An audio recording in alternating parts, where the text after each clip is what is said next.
الحمد لله وكفى وسلام على عباده الذين اصطفى أما بعد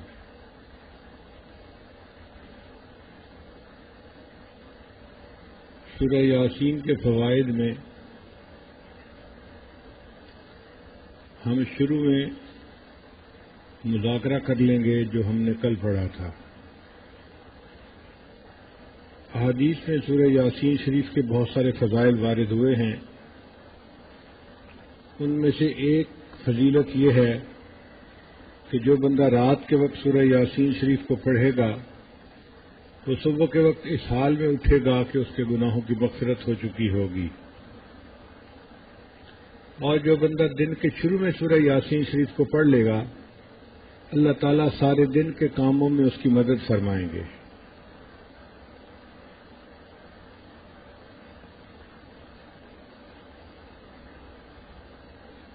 جنت میں اللہ تعالیٰ باقی قرآن مجید کو اٹھا لیں گے۔ مومن اگر پڑھنا بھی چاہیں گے تو صرف سورہ طٰہٰ اور سورہ یاسین شریف کی تلاوت کر سکیں گے۔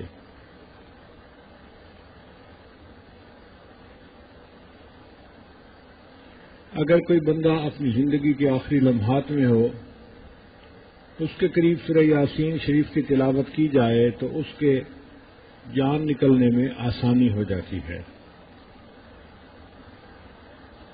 زندگی کی کسی مشکل کے وقت میں سورہ یاسین کو مبین کے ساتھ پڑھنا۔ سورہ یاسین میں 7 جگہ پر مبین کا لفظ آیا ہے۔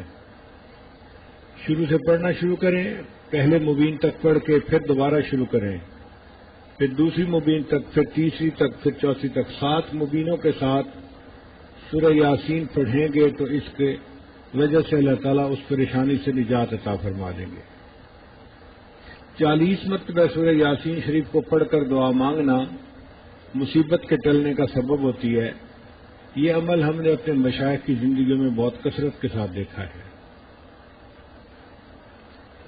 پھر نبی علیہ السلام نے ارشاد فرمایا لکل شیء قلب وقلب القرآن یاسین، ہر چیز کا دل ہوتا ہے اور قرآن مجید کا دل سورہ یاسین شریف ہے۔ طالب علم کے ذہن میں ایک سوال پیدا ہوتا ہے کہ سورہ یاسین کو کس وجہ سے قرآن مجید کا دل کہا گیا ہے؟ ایک وجہ تو مفسرین نے یہ لکھی ہے کہ عقیدے میں 3 باتیں بہت بنیادی ہوتی ہیں۔ ایک اللہ تعالیٰ کی وحدانیت، دوسرا نبی علیہ الصلوۃ والسلام کی رسالت، اور تیسرا مرنے کے بعد دوبارہ زندہ ہونا اور حساب کتاب کا ہونا۔ اور اس صورت میں ان تینوں کے اوپر تفصیل سے بات کی گئی ہے۔ اللہ تعالیٰ نے ان تینوں پوائنٹس کو خوب کھولا ہے سورہ یاسین شریف میں، کیونکہ یہ بنیاد تھی اس لیے اس کو سورہ قرآن مجید کا اس کو دل کہا گیا ہے۔ اور بعض مفسرین نے لکھا ہے کہ باقی صورتوں میں تو اور انبیاء کے تذکرے ہیں، اس صورت میں اللہ تعالیٰ نے نبی علیہ الصلوۃ والسلام کو تسلی دی ہے کہ آپ کافروں کو دین کی طرف بلاتے ہیں، ان کو ڈراتے ہیں اور ان پہ کوئی اثر نہیں ہوتا اور اس پر آپ کا دل دکھتا ہے، غمگین ہوتا ہے، تو آپ غم نہ کریں، ان کا نہ ڈرنا۔ اس کی وجہ یہ ہے کہ ہم نے ان کی آنکھوں پر، ان کے دلوں کے اوپر پردے ڈال دیے ہیں۔ تو اس سے نبی علیہ السلام کے دل کو تسلی ہو گئی تھی، اس لیے اس کو قرآن مجید کا دل کہا گیا۔ اس سورت کی ابتدا یاسین سے ہوتی ہے۔ یاسین کے لفظ میں مفسرین نے چند رائے دی ہیں۔ ایک تو انہوں نے فرمایا ہے کہ یہ انسان کے لفظ سے ماخوذ ہے۔ انسان کے لفظ کی تصغیر اگر کی جائے تو وہ انیسین ہوتی ہے، تو اس میں انے کو نکال کر اس کی جگہ حرف ندا یا لگا دیا گیا، تو یاسین کا مطلب ہوگا اے انسان۔ بعض مفسرین نے لکھا کہ یہ یاسین اللہ تعالیٰ کے اسماء الحسنہ میں سے کوئی اسم ہے جس کی حقیقت حال کو اللہ تعالیٰ ہی بہتر جانتے ہیں۔ اسی وجہ سے امام مالک رحمۃ اللہ علیہ یاسین کا لفظ نام کے طور پہ رکھنا اس کو پسند نہیں فرماتے تھے۔ وہ فرماتے تھے اگر نام کوئی رکھ بھی لے تو یاسین اس طرح نہ لکھے جس طرح سورہ یاسین کے شروع میں لفظ ہے، بلکہ یا کے ساتھ الف کو بڑھائے تو الیاسین کے وزن پر گویا اس کا نام یاسین بن جائے گا، وہ جائز ہوگا۔ بعض مفسرین نے لکھا ہے کہ یہ یاسین نبی علیہ الصلوۃ والسلام کا مبارک نام ہے جو اللہ نے ان کے لیے رکھا ہے۔ یہ بھی عجیب بات ہے کہ قرآن مجید میں اللہ رب العزت نے مختلف انبیاء کو پکارا ان کے ناموں کو لے کر، یا آدم، یا نوح، یا ابراہیم، یا زکریا، یا یحییٰ، یا عیسیٰ، یا موسیٰ۔ یہ سب نام اللہ تعالیٰ نے قرآن مجید میں انبیاء کرام کے لیے، لیکن جب نبی علیہ السلام کو خطاب کرنے کا موقع آیا تو اللہ رب العزت نے اپنے محبوب کی عزت افزائی فرمائی اور ان کو نام لے کر پکارنے کی بجائے صفاتی نام سے پکارا، یا ایھا النبی، یا ایھا الرسول، یا ایھا المزمل، یا ایھا المدثر۔ تو یہ نبی علیہ السلام کے مبارک نام تھے، ان ناموں سے اللہ تعالیٰ نے اپنے حبیب صلی اللہ علیہ وسلم کو خطاب فرمایا۔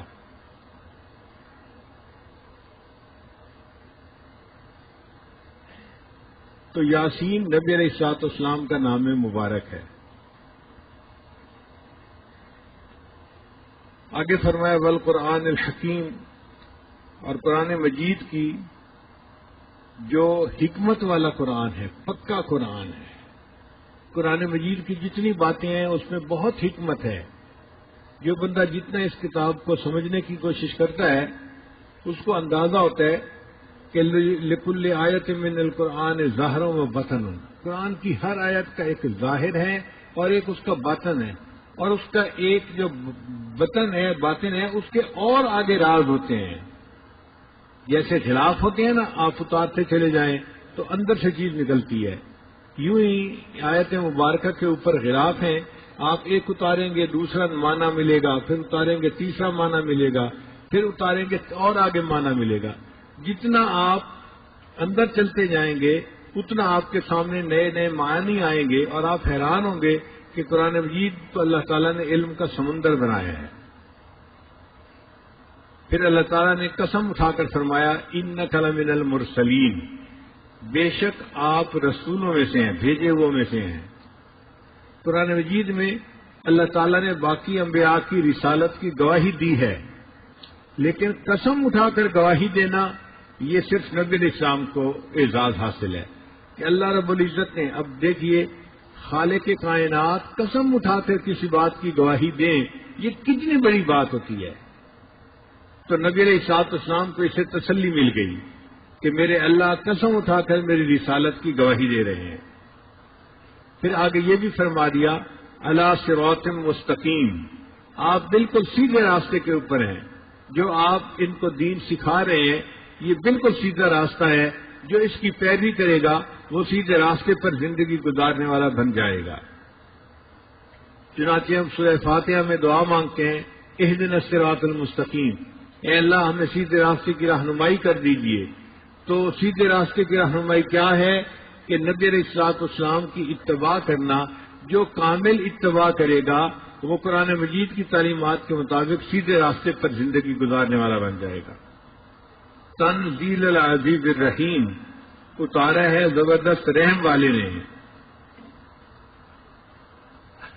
اب قرآن مجید کو اتارنے کا مقصد کیا ہے؟ فرمایا لتنذر قوما ما انذر آباؤہم فہم غافلون، تاکہ تو ڈرائے ایک قوم کو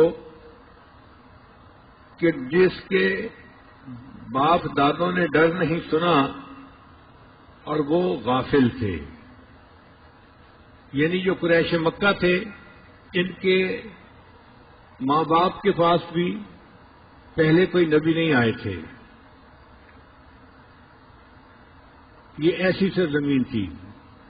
عیسیٰ علیہ الصلوۃ والسلام سے لے کر نبی علیہ الصلوۃ والسلام تک درمیان میں ان کے پاس کوئی نبی نہیں آئے، جس کی وجہ سے جو ان کے باپ دادا تھے وہ بھی کفر اور شرک کا ارتکاب کرنے والے تھے۔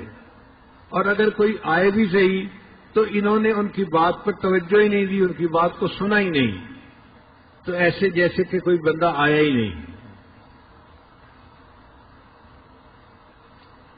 اللہ فرماتے ہیں لقد حق القول علی اکثرہم فہم لا یؤمنون، ثابت ہو چکی ہے بات ان میں بہت لوگوں پر، سو وہ نہ مانیں گے۔ اب یہ تقدیر کا لکھا ہوا معاملہ ہے۔ اللہ فرماتے ہیں اے میرے پیارے محبوب صلی اللہ علیہ وسلم، آپ تو ان کو ڈرائیں گے، دین کی طرف بلائیں گے، مگر یہ بات ثابت ہے کہ یہ لوگ آپ کی بات پر دھیان نہیں دیں گے، کان نہیں دھریں گے، اور اس سے یہ فائدہ نہیں اٹھائیں گے۔ اور فائدہ نہ اٹھانے کی وجہ کیا ہے؟ انا جعلنا فی اعناقہم اغلالا، ہم نے ان کی گردنوں کے اندر توق ڈالے ہوئے ہیں۔ پرانے زمانے میں جب کسی بندے کو سزا دینی ہوتی تھی تو اس کے گلے میں ایک لوہے کا ایسا توق ڈال دیا جاتا تھا جس سے اس کا سر اوپر کی طرف ہو جاتا تھا، وہ سر نیچے نہیں کر سکتا تھا، اس کو راستہ نظر نہیں آتا تھا، تو یہ اس کے لیے سزا ہوا کرتی تھی۔ تو اللہ تعالیٰ نے وہی لفظ استعمال فرمایا کہ ہم نے ان کی گردنوں میں توق ڈال رکھے ہیں۔ یہ توق لوہے کے نہیں تھے، یہ توق تھے رسومات کے، بری عادات کے، حب مال کا، حب جاہ کا، یہ توق تھے کہ جنہوں نے ان کو سیدھا راستہ دیکھنے سے جو ہے وہ روک دیا تھا، اب ان کو سیدھا راستہ نظر ہی نہیں آتا تھا۔ وَجَعَلْنَا مِن بَيْنِ أَيْدِيهِمْ سَدًّا وَمِنْ خَلْفِهِمْ سَدًّا فَأَغْشَيْنَاهُمْ فَهُمْ لَا يُبْصِرُونَ، اور ہم نے بنائی ان کے آگے دیوار اور پیچھے دیوار، پھر اوپر سے ڈھانک دیا سو ان کو کچھ نہیں سوجتا۔ یعنی اللہ تعالیٰ نے ان کے آگے پیچھے خواہشات کی ایسی دیواریں بنا دی ہیں کہ ان کو ہدایت کی بات اب فائدہ ہی نہیں دیتی، سنتے ہی نہیں، ہدایت پر آتے ہی نہیں۔ یہ قرآن مجید کی آیت کافروں کے لیے ہے۔ قرآن مجید کی کچھ آیات کے اثرات ہیں۔ ہمارے حضرت رحمۃ اللہ علیہ فرماتے تھے کہ قرآن مجید کی آیت ہے سلام علی نوح فی العالمین، جو بندہ رات کے وقت اس آیت کو پڑھ لے تو اللہ تعالیٰ اس کو موذی چیزوں سے محفوظ فرما لیتے ہیں۔ حضرت فرماتے ہیں کہ ہم چھوٹے بچے تھے، رات کو جب گھر سے نکلنا ہوتا تھا تو مائیں اپنے بچوں کو بتاتی تھیں کہ بچوں پہلے یہ آیت پڑھو پھر باہر نکلو تو سانپ بچھو اور موذی چیزیں تمہیں نقصان نہیں پہنچائیں گی۔ تو حضرت فرماتے تھے ہم ان کو پڑھا کرتے تھے اور ہمیں چیزوں کا نقصان نہیں ہوتا تھا۔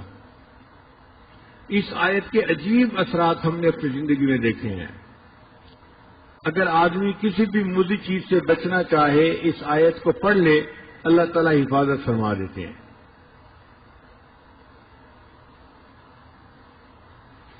ہمیں سفر میں کئی مرتبہ مشکل پیش آتی ہے۔ ہمارے بیگ کے اندر کتابیں ہوتی ہیں مطالعے کے لیے یا بیانات کے نوٹس وغیرہ ہوتے ہیں، اور آج کل مختلف ملکوں میں ایئرپورٹ کے اوپر دینی لٹریچر جو ہے اس کی بہت زیادہ سختی ہے۔ یعنی ایسے تو کسی کے پاس سے اسلحہ نکل آئے تو اتنی سختی نہیں کرتے، جتنا دینی کتاب کوئی نکل آئے تو اس پر سختی کرتے ہیں۔ ایک مرتبہ دبئی ایئرپورٹ پر میرا چھوٹا بیگ تھا، ہینڈ کیری جس کو کہتے ہیں، اس میں بیانات کے پیپر تھے۔ تو جب پاسپورٹ چیک کروانے کے بعد ہم آگے نکلے تو مشین والے نے چیک کیا اور اس نے میرا بیگ کھول کر دیکھا اور مجھ سے پوچھا کہ یہ کیا ہے۔ میں نے اسے بتایا کہ بھئی یہ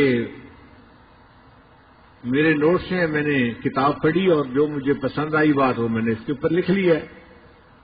خیر وہ بندہ خاموش ہو گیا، اس نے بیگ بند کر دیا۔ جب آگے نکلے تو آگے ایک اور بھی چیک پوسٹ تھی، انہوں نے دوبارہ پھر بیگ کو چیک کیا۔ میں بڑا حیران، بھئی ایک دفعہ چیک کر لیا ہے تو کافی ہے، دوسری دفعہ پھر چیک کیا۔ اب جب انہوں نے چیک کیا اور بیگ کھولا تو اس کے اندر کاغذات کو دیکھتے ہی پولیس والا فون کرنے بیٹھ گیا۔ اب میں حیران سوچ رہا ہوں کہ یا اللہ، یہ اپنے کسی افسر کو بلاتا ہے یا کس کو بلاتا ہے اور اس کو کیا چیز نظر آ گئی جو اتنی اہم ہے کہ کسی کو بلانے کی ضرورت پڑ گئی۔ تھوڑی دیر کے بعد ایک خاتون آ گئی، اور اس نے آ کے میرے بیگ کو دیکھنا شروع کر دیا. اب وہ ایک کے کاغذ کو پڑھ رہی تھی. اللہ کی شان کہ اس میں بخاری شریف کی جو اختتامی حدیث ہے اس کے نوٹس تھے. اس نے دیکھتے ہی مجھ سے پوچھا یہ بخاری شریف کی آخری حدیث کے نوٹس ہیں؟ میں نے کہا ہاں. اچھا تم تقریریں کرتے ہو؟ میں نے کہا جی. پھر اس نے کہا اس کا مطلب یہ ہے کہ تم عالم ہو، یہاں بھی تقریریں کرو گے؟ میں نے کہا نہیں، ابھی تو میں یہاں پر 2 دن رکنے کے لیے آیا ہوں، پھر میں آگے جاؤں گا. وہ کہنے لگی کہ میں عالمہ ہوں اور مجھے انہوں نے صرف اسی لیے رکھا ہوا ہے کہ میں لوگوں کے پاس جو دینی لٹریچر ہے اس کو دیکھوں اور ان کو یہاں پہ روکوں.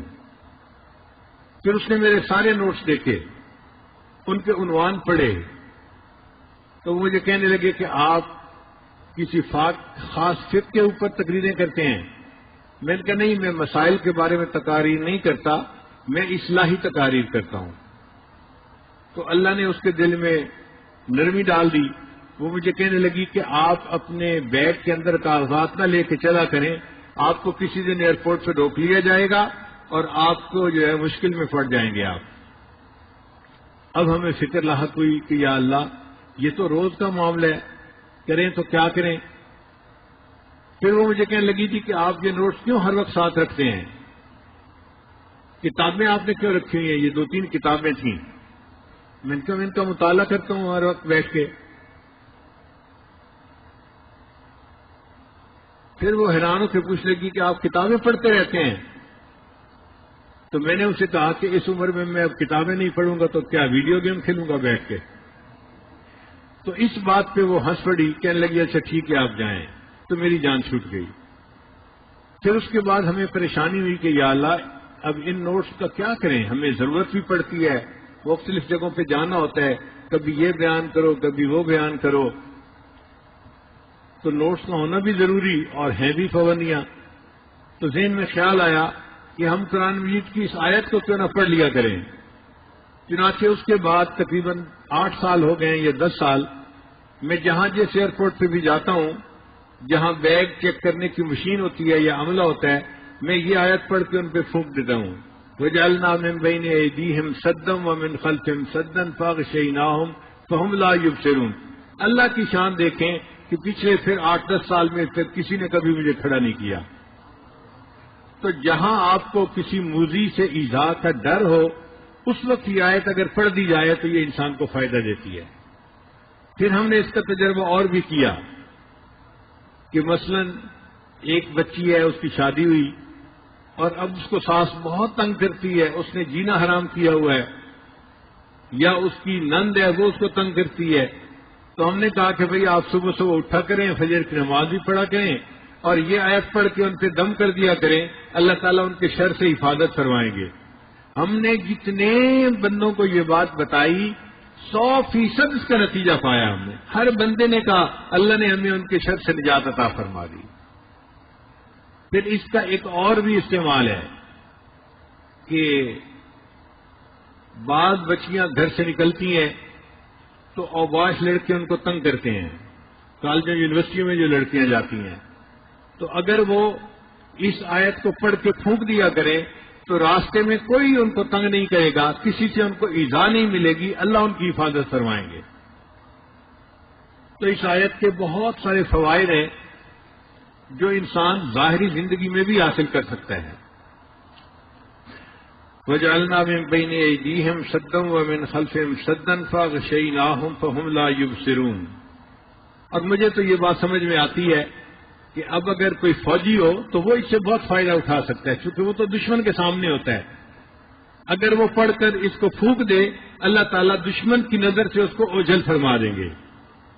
وہ سامنے بھی ہوگا تو دشمن اس کو نہیں دیکھ سکے گا اور اس کو نہیں تکلیف پہنچا سکے گا.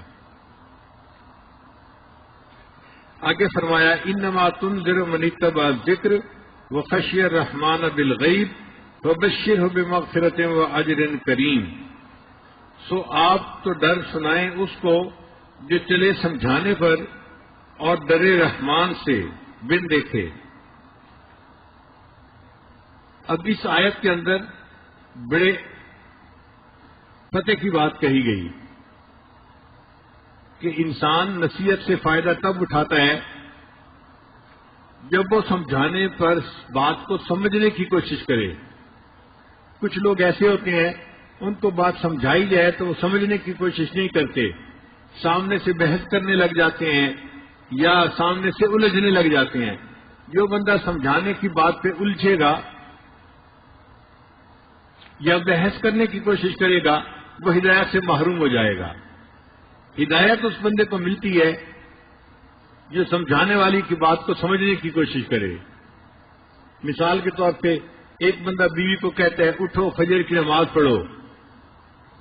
اب اگر اس بات کو سمجھے اور اٹھ کے فجر کی نماز پڑھ لے اس کو ہدایت ملے گی، اور اگر وہ آگے سے جواب دے تو اپنی بہن کو کیوں نہیں نماز پڑھاتا، تو اپنی ماں کو کیوں نہیں کہتا نماز پڑھنے کے لیے، تو یہ بحث مباحثہ جھگڑا یہ اس کے لیے گمراہی کا سبب بن جائے گا. ہمیشہ خیر کی بات کوئی بھی کرے اس کو سننا چاہیے اور اس پر عمل کے لیے کوشش کرنی چاہیے. اس سے انسان کو ہدایت نصیب ہوتی ہے. بخشی الرحمن بالغیب، اور دوسری صفت یہ کہ وہ بندہ تنہائی میں گناہ کرنے سے اللہ سے ڈرنے والا ہو. جس بندے کے اندر یہ صفت ہوگی کہ وہ تنہائی میں اللہ سے گناہ کرنے سے ڈرے گا اس کو اس ہدایت کی رفاقت سے فائدہ ہوگا اور وہ سیدھے رستے پر رہے گا. ایسے بندے کو جس میں دو خوبیاں ہوں کہ وہ ہدایت کی بات کو سنے اور دوسرا اللہ سے گناہوں سے تنہائی میں ڈرنے سے ڈرے، جس میں یہ دو خوبیاں ہوں گی فرماتے ہیں فبشروا بمغفرۃ واجر کریم، اس کو بشارت دے دیجیے کہ اللہ تعالیٰ اس کے گناہوں کی بخشش فرمائیں گے اور اس کو بہت زیادہ عزت کا ثواب عطا فرمائیں گے. یہ جو اجر کریم ہے نا، یہ ذو کریم بھی ہو سکتا ہے، ذا کریم بھی ہو سکتا ہے کہ ایسا اجر جو ان کو بڑی شان کے ساتھ دیا جائے گا. آپ دیکھیں کئی مرتبہ انعام دینے کے لیے بندے کے لیے باقاعدہ ایک تقریب کا اہتمام کیا جاتا ہے. ایک طالب علم کو انعام دینا ہے اور تقریب کی جاتی ہے، لوگوں کو بلایا جاتا ہے. انعام تو چپکے سے استاد اس کے ہاتھ میں پکڑا سکتا تھا، لیکن اس طرح اہتمام کے ساتھ تقریب کے ساتھ اس کو انعام دینا یہ عزت کے ساتھ انعام دینے کی مانند ہے. تو اللہ فرماتے ہیں کہ ان کو ایسا اجر ملے گا کہ جو اجر بھی ہوگا اور دیتے وقت ان کا اکرام بھی کیا جائے گا. اللہ ان کو عزتوں سے بھی نوازیں گے، ایسا ان کو انعام دیا جائے گا.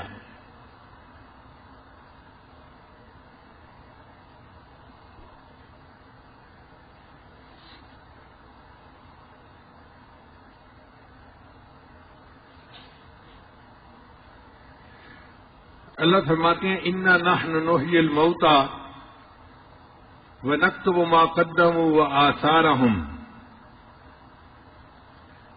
ہم ان کے مردوں کو زندہ کریں گے اور ہم لکھتے ہیں جو وہ آگے بیچ چکے یا جو نشان ان کے پیچھے رہ گئے. انسان کے اعمال ایسے ہوتے ہیں کہ جن کا اجر آگے چلا جاتا ہے، لیکن کچھ ایسے اعمال ہوتے ہیں کہ جن کے اثرات پیچھے بھی رہ جاتے ہیں. مثلا ایک بندے نے مدرسہ بنایا، اب اس کا ثواب اس کو آگے بھی ملا اور جب وہ فوت ہو جاتا ہے تو پیچھے بھی اس کا آثار موجود ہے، اور اس کو بھی اللہ تعالیٰ لکھتے ہیں. یا کسی بندے نے کوئی کتاب لکھی، خود تو فوت ہو گیا لیکن کتاب کی عمر تو سینکڑوں سال ہوتی ہے، وہ بعد میں لوگ پڑھتے ہیں، فائدہ اٹھاتے ہیں، تو اس کا بھی ثواب اس کو ملتا ہے. تو اللہ تعالیٰ انسان کے اعمال کو بھی لکھواتے ہیں اور ان کے آثار کو بھی لکھواتے ہیں. کوئی چیز ایسی نہیں کہ جس کا احاطہ نہ کیا جائے. وَكُلَّ شَيْءٍ أَحْصَيْنَاهُ فِي إِمَامٍ مُبِينٍ، اور ہر چیز گن لی ہے ہم نے ایک کھلی اصل میں. امام مبین لوح محفوظ کو کہا گیا ہے کہ لوح محفوظ میں اللہ تعالیٰ نے ہر چیز کو لکھ لیا ہے. تو یہاں تک تو نبی علیہ الصلوۃ والسلام کے دل کو تسلی دی گئی کہ آپ ان کو ڈراتے ہیں مگر یہ لوگ بات نہیں سنتے، اس پر آپ پریشان نہ ہوں. ان لوگوں کے لیے لکھ دیا گیا ہے کہ ان کے دلوں پر جو ہے وہ مہر لگ گئی ہے اور ان کو ان باتوں کا فائدہ نہیں ہوگا. نہ یہ ہدایت کی نیت سے بات کو سنتے ہیں، نہ یہ تنہائی میں گناہوں سے اللہ سے بچنے کی کوشش کرتے ہیں، لہذا ان کو ان نصیحتوں سے فائدہ نہیں ہوتا. آپ اس پر آزردہ نہ ہوں، غمگین نہ ہوں، آپ اپنا کام کر رہے ہیں، آپ کو اجر ملے گا، آپ نے اپنی ذمہ داری کو پورا کر دیا، اگر ان کو فائدہ نہیں ہوتا تو یہ ان کے نصیب ہیں۔ پھر اللہ تعالیٰ اس سے آگے ایک واقعہ بیان کرتے ہیں کسی بستی کا، کسی قصبے والوں کا۔ مفسرین نے لکھا ہے کہ یہ بستی جو تھی انطاکیہ ایک شہر تھا، اس کی تھی۔ ان کے پاس 3 انبیاء آئے اور انہوں نے آ کے ان کو ڈرایا کہ اللہ سے ڈرو اور اللہ کو مانو اور مرنے کے بعد حساب کتاب کی تیاری کرو۔ وہ لوگ ان کی بات کو نہ مانے اور الجھنا شروع کر دیا کہ جیسے تم بشر ہو ایسے بشر تو ہم بھی ہیں، تمہیں کون سا سرخاب کے پر لگے ہوئے ہیں کہ تم اللہ کے رسول بن کے آ گئے؟ ہمیں تو لگتا ہے تم دونوں تینوں نے آپس میں مل کے کوئی مشورہ کیا ہے اور ہمیں دھوکہ دینے کے لیے آ گئے ہو۔ الٹی باتیں کرنے لگ گئے۔ اب کچھ لوگ تھے جنہوں نے بات کو مانا اور کچھ نے بات کو نہیں مانا، تو وہاں پر آپس میں بھی لوگوں کے درمیان نا اتفاقی پیدا ہو گئی۔ بعض مفسرین نے کہا ہے کہ اللہ نے ان کو قحط کے عذاب میں مبتلا کر دیا۔ اب جب قحط کے عذاب میں مبتلا ہو گئے تو وہ کہنے لگے کہ تمہارے آنے کی جیسے یہ نحوست آ گئی ہے، اب اگر تم یہاں سے نہیں نکلو گے تو ہم تمہیں مار دیں گے۔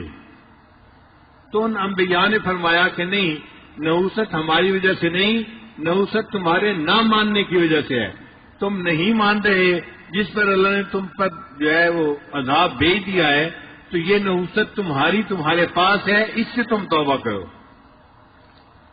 قرآن مجید کی یہ خوبی ہے کہ کئی جگہوں پر مختلف واقعات کو بیان کرتا ہے تو باقاعدہ کسی کا نام بتانا، سن بتانا، مدت بتانا، اس کی کہاں لوکیشن تھی، قرآن مجید ان چیزوں سے مستغنی ہے، وہ ان ڈیٹیل میں نہیں جاتا، بس کام کی بات کی اور کام کی بات سے سبق لے لیا، فائدہ اٹھا لیا۔ یہاں بھی اللہ تعالیٰ نے ان رسولوں کے نام بھی نہیں بتائے اور ان کی جگہ بھی نہیں بتائی، بھائی اتنا فرمایا کہ بیان کر ان کے واسطے ایک مثال اس گاؤں کے لوگوں کی جب آئے ان کے پاس بھیجے ہوئے رسول، اذ ارسلنا الیہم اثنین، جب بھیجے ہم نے ان کی طرف 2 رسول، فکذبوہما، تو انہوں نے ان دونوں کو جھٹلا دیا، فعززنا بثالث، پھر ہم نے قوت دی تیسرے کے ساتھ، یعنی 2 انبیاء تو پہلے آئے تھے، پھر ہم نے ایک تیسرے کو بھی بھیج دیا، تو تیسروں نے آ کے پہلے 2 کی تقویت پہنچائی۔ فقالوا، پھر تینوں نے مل کر کہا، انا الیکم مرسلون، بے شک ہم تمہاری طرف آئے ہوئے ہیں، بھیجے ہوئے۔ قالوا، وہ کہنے لگے، ما انتم الا بشر مثلنا، بے شک تم تو یہی انسان ہو ہمارے جیسے، وما انزل الرحمن من شیء، اور رحمان نے کچھ نہیں اتارا، ان انتم الا تکذبون، تم سارے جھوٹ کہتے ہو۔ قالوا ربنا یعلم، انہوں نے کہا نہیں، ہمارا رب جانتا ہے، انا الیکم لمرسلون، ہم بے شک تمہاری طرف بھیجے ہوئے آئے ہیں، وما علینا الا البلاغ المبین، اور ہمارے ذمے تو صرف پیغام کو پہنچا دینا ہے، آگے ماننا نہ ماننا یہ تو ان لوگوں کے اپنے نصیب ہیں، اپنی قسمت ہے ان کی، جو مانے گا وہ ہدایت پائے گا، جو نہیں مانے گا وہ گمراہی پہ رہ جائے گا۔ قالوا انا تطیرنا بکم، جب قوم نے کہا نا کہ تمہاری وجہ سے ہمارے اوپر قحط کا عذاب آ گیا ہے، تو انہوں نے جواب دیا کہ ہم نے نامبارکی دیکھی ہے، نامبارک دیکھا ہے تم کو، لئن لم تنتہوا، اگر تم باز نہ آؤ گے، لنرجمنکم، تو ہم تم کو سنسار کریں گے، ولیمسنکم منا عذاب علیم، اور تم کو ہمارے ہاتھ سے بہت دردناک عذاب پہنچے گا، یعنی پہلے ہم مار پٹائی کریں گے اور پھر آخر پر سنسار کر دیں گے۔ 2 طرح کے عذاب کی ڈرایا دھمکایا۔ انبیاء نے جواب دیا، قالوا طائرکم معکم، کہنے لگے کہ یہ تمہاری نحوست تمہارے پاس ہے، ان ذکرتم، کیا اتنی بات پر کہ تم کو سمجھایا، بل انتم قوم مسرفون، کوئی نہیں، تم تو ہو حد سے دور جانے والے۔ اب انبیاء نے جب ان کو سمجھایا اور قوم بات کو نہ سمجھی، وجاء من اقصى المدینۃ رجل یسعى، اور آیا شہر کے پرلے سرے سے ایک آدمی دوڑا ہوا. ایک آدمی تھا جس کا نام تھا حبیب، نجار بڑھئی تھا، کارپینٹر تھا. وہ رزق کے حلال سے اپنی روزی کماتا تھا اور شہر کے کنارے کے اوپر اپنی زندگی گزارتا تھا. اس کے دل میں ایمان تھا. اس کو جب پتہ چلا کہ انبیاء تشریف لائے ہیں تو وہ ان کی تصدیق کرنے کے لیے وہاں سے چلا. اقصی المدینہ کا لفظ مفسرین نے فرمایا کیوں استعمال کیا گیا ہے؟ اس لیے کہ اکثر و بیشتر جو شہر کا وسط ہوتا ہے نا، وہاں پر زیادہ مال دولت والے لوگ رہتے ہیں اور وہ زیادہ سخت دل ہوتے ہیں اور زیادہ گناہوں کا شکار ہوتے ہیں. وہ بات کو نہیں سنتے. اور جو شہر اور قصبے کے بیرون طرف رہتے ہیں یہ غریب لوگ ہوتے ہیں اور غریب لوگ بات کو جلدی مان لیتے ہیں. اس لیے شہر کے کنارے کی بات کی گئی. اور بعض مفسرین نے اس میں یہ نقطہ لکھا کہ دیکھو اقصی المدینہ یعنی مدینہ کے دوسرے سرے سے، تو اس سے پتہ چلتا ہے کہ کئی مرتبہ قریب رہنے والے لوگ فائدہ نہیں اٹھاتے اور دور رہنے والے لوگ فائدہ اٹھا لیا کرتے ہیں. یہ ایسے ہی ہے جیسے علامہ اقبال نے لکھا کہ دیکھو بلال حبشہ سے آیا ایمان حاصل کر گیا، صہیب روم سے آیا ایمان حاصل کر گیا، اور ابو جہل مکہ میں تھا اور اس کو ایمان نہ ملا، ای کے بولا جا 20. کتنی عجیب بات ہے. تو ابو جہل نے پاس رہ کے بات نہ مانی اور جن کو ہدایت ملنی تھی وہ دور سے آ کر ہدایت لے گئے. تو اقصی المدینہ سے یہ بھی معنی بھی نکلتا ہے کہ دور کے لوگ فائدہ اٹھا لیتے ہیں، قریب کے لوگ فائدہ نہیں اٹھا پاتے. یسعا کا لفظ بتاتا ہے کہ وہ بندہ چلتا ہوا نہیں آیا تھا، تیز چلتا ہوا آیا تھا، دوڑتا ہوا جیسے ہوتے ہیں نا. اس کا مطلب یہ کہ خیر کے کام میں بندہ جب بھی نکلے تو مریل قدم نہ اٹھائے، ہمیشہ ہمت سے قدم بڑھائے، پتہ چلے کہ یہ ایک جذبے کے ساتھ کسی کام کی طرف روانہ ہو رہا ہے. قال یا قوم اتبعوا المرسلین، بولا اے قوم چلو اوپر اس راہ کی جو ان بھیجے وہ نے بتائی ہے. اتبعوا، چلو اوپر ایسے شخص کے من لا یسألکم اجرا، جو تم سے اس کا کوئی اجر نہیں مانگتا، وہم مہتدون، اور وہ ہدایت پر ہیں، سیدھے رستے پر ہیں. انبیاء کی ایک خاص پہچان یہ تھی کہ انبیاء کرام جب بھی آتے تھے وہ لوگوں سے اس کا معاوضہ نہیں مانگا کرتے تھے. ہم تمہیں نصیحت کرتے ہیں، اچھی باتیں سناتے ہیں، تم ہمیں اس کا معاوضہ دو. نہیں، وہ فرماتے تھے ان اجریہ الا علی اللہ، میرا اجر تو اللہ کے پاس ہے، میں تم سے کچھ مانگنے نہیں آیا، تمہیں کچھ دینے کے لیے آیا ہوں، تم اسے حاصل کرو.